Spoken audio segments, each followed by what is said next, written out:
Istume siin Hageri vennastekoguduse palvemaja lävel, mis peagi tähistab oma väärikat sünnipäeva, 200. juubelit, täpselt poole vanem kui Eesti Vabariik. Ja siinkohal on mul hea meel tervitada ja küsitleda mõnda härrat, kes on selle majaga tihedalt seotud olnud. No mina mäletan seda maja juba lapsest saadik. Nii kaua, kus kaugele mu mälu ulatub. Käis minu vanaisa siin igal pühapäeval. Elasime siit umbes 10 kilomeetrit Kernu kandis ja vanaisa tuli siis hommikul vara hobusega läbi metsa siia. Kella 10 ajal oli siin palvetund. Siis ta käis vahepeal kirikus ja pärast jumalateenistust oli uuesti siin palvetund. Ja talvel ta jõudis koju tagasi, alles kui oli juba pime. Ja mina, kui ma natukene vanemaks sain, hakkasin vahetevahel ka temaga kaasas käima ja praktiliselt ma tean seda, et see oli üks väga oluline hoone, kus käis väga palju rahvast koos tol ajal, see oli siis 50. aastatel. Ja eriti rahvarohked olid selle palvemaja aastapäeva tähistamised, mis on olnud septembrikuu 3. nädalavahetusel, kus siia sõitsid siis bussidega ja oma sõiduautodega üle Eesti inimesed kokku ja vahel arvati, et ligi 1000 inimest oli siin sellel tähtpäeval. See oli huvitav, et miks siia tuldi. Ju siis oli neid võimalusi vähe, kus selliste mõtetega koos käia. Ja isegi mõned inimesed käisid Leningradi oblastist siin sellel aastapäeval. Tuldi laupäeval, ööbiti koguduse majas ja pühapäeval oldi terve päev siin. Minul on selline mälestus nagu lapsepõlvest, ma ei tea, kas ma vanematega käisin siin või ei käinud. Aga aasta oli siis 1973, kui me abiellusime, kui mulle kingiti abikaasa siit Ageri kihelkonnast. Siis sellest ajast peale me oleme siis siin käinud. Ageri kirik ja palvemaja on nagu ühine meie jaoks. Nii nagu kunagi professor Lepnurm ütles, et igal kirikul peaks olema oma palvemaja. Ja selles mõttes Ageri kogudus on see rikas kogudus, et tal on oma palvemaja. Ja mis mulle eriti meeldib ja meenub, see selline osadus siin hommikul, me kell 7 tulime juba siia, võib-olla isegi varem, hakkasime valmistama nagu võileibade tegemistest, kõigile rahvale pakuti süüa. Ja see armastuse söömaaeg oli nagu osadusena, väga kena.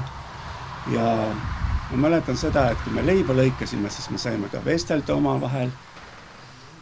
Ja mis mul meeldis nagu, et nagu tänapäevalgi, et tehakse ürituse, igaüks võtab midagi kaasa. Ja siis võeti ka nagu kodundi, igaüks võtis kaasa, kes tuli oma kandikuga siin küpsetused peal ja mõni tuli oma kohvriga, toredad vanemad inimesed võtsid kohvri lahti ja tõid kõik oma nagu annid siia. Ja see ilus osadus just ja hiljem, kui lapsed meile sündisid, siis 6 last peres olid väiksed, siis jooksid siin õues, ise olime sees seal. Saime osa nagu vaimutoidust, aga pärast see armastuse söömaaeg ja see nagu see vastuvõtt siin, see oli nii ilus ja armas minu jaoks. Selle majaga seoses minu esimene mälestus on see, kuidas ma siin tegin otsuse, et ma nüüd pean just trombooni hakkama mängima, et kuna siin meie Hageri koguduse press nii-öelda seal ees mängis ja siis mul oli selline kutsumus tekkis. Vana ja väärikas maja vajab pidevalt kõpitsemist. Mis plaanid on majaga, et see püsiks ikka veel vähemalt 200 aastat? Jah, siiamaani on hästi läinud, et on katust suudetud peal hoida ja see on kõige põhilisem sellise maja juures. Tulevikku vaadates on meil plaanis siis ikkagi vastavalt tänapäeva nõuetele ja vajadustele ta ikkagi kasutatavaks restaureerida ja rekonstrueerida, et praegu on siis saadud siis tänapäeva võimalustele vastavalt ka toetust, on lubatud liiderprogrammi kaudu seda toetada. projektid on kirjutatud ja hanked on hetkel nii-öelda koostamisel ja menetluses, et tuleks korraldada veel ehitushange, et siis järgmise aasta jooksul kindlasti see restaureerimistöö lõpuni viia. Ja teatavasti on seal ka vajalik omaosalus ja vahepeal on elu nii palju edasi läinud paari aasta jooksul, et ehitushinnad on kasvanud, et palju on toetusi juba tehtud ja selle üle on väga hea meel, et väga palju enam puudu ei ole. Et kuna ta on vana maja, siis ehitustööde käigus kindlasti tuleb veel üllatusi, mille jaoks peab olema kindlasti mingi reserv. Kui iseseisvus tuli, siis olid ju inimesed väga palju liikvel ja mitmed asjad nagu inimesi puudutasid väga lähedaselt ja siis tuli ka siia koguduse juurde palju noori inimesi koos oma lastega. Ja siis toimusid siin suured lastelaagrid mitmel aastal, 2 ja 3 päevased. Telgid olid siin ümber maja, toitlustamise tingimused olid väga primitiivsed, aga perelased said sellega hakkama. Ja meil oli mõnikord siin umbes 200 inimest sellises laagris. Ja nüüd, kus on sellest mööda läinud umbes 20 või 25 aastat, nüüd oleme kohanud neid noori inimesi, kes tol ajal käisid siin pühapäeva koolis. Ja nüüd nendel on endal noored lapsed. Ja tänavu aasta oli mitmel selline ettepanek, et me võiksime tulla siia koos oma lastega nüüd ja meenutada seda omaaegset toredat üritust. Tänapäeval muidugi on nii, et eriti primitiivsetes olukordades ei taheta olla, aga eks näeb. Aga nüüd 200. juubelil, et mis kuupäevadel siis täpselt see kõige suurem pidu on ja kui palju kutseid välja saadetakse ja kui palju te loodate rahvast näha siin? Nüüd ma võin kuupäevadega eksida, aga igatahes septembrikuu 3. nädalavahetus on see, kui me tahame seda tähistada.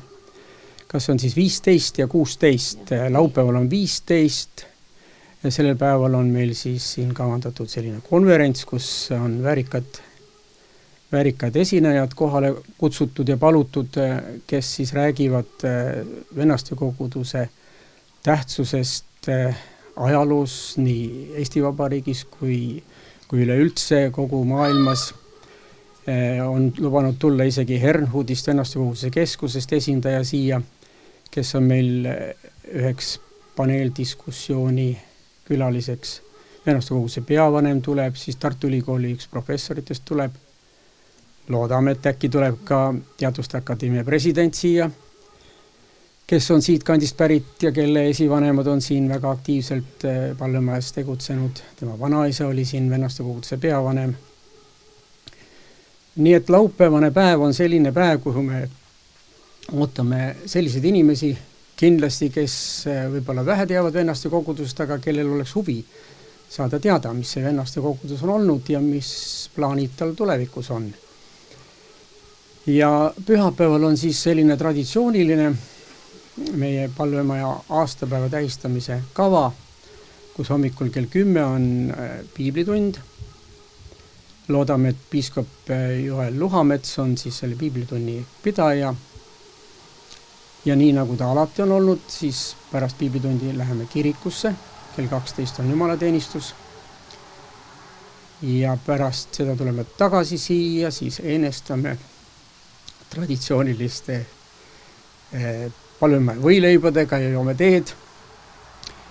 Ja pärast seda on selline tervitustega koosolekus, siis erinevatest kohtadest tuuakse tervitusi siia Hagerisse. Et terve see aeg, kui see maja on siin olnud püsti, siis ei ole sellist olukorda tekkinud, et see maja oleks tühi olnud, et kui korraldatakse midagi, siis ikkagi on leidunud inimesi, kes on siia tee leidnud. Ja ma tõesti loodan, et kui tuleb see väärikas juubel, et teie ka leiate siia tee, siis toetama enda kohaloluga seda kohta ja võib-olla ka annetusega, et see maja ikkagi püsiks. Ja mis ma muud oskan soovida, palju õnne juubeli puhul teie majale. Suur tänu! Aitäh!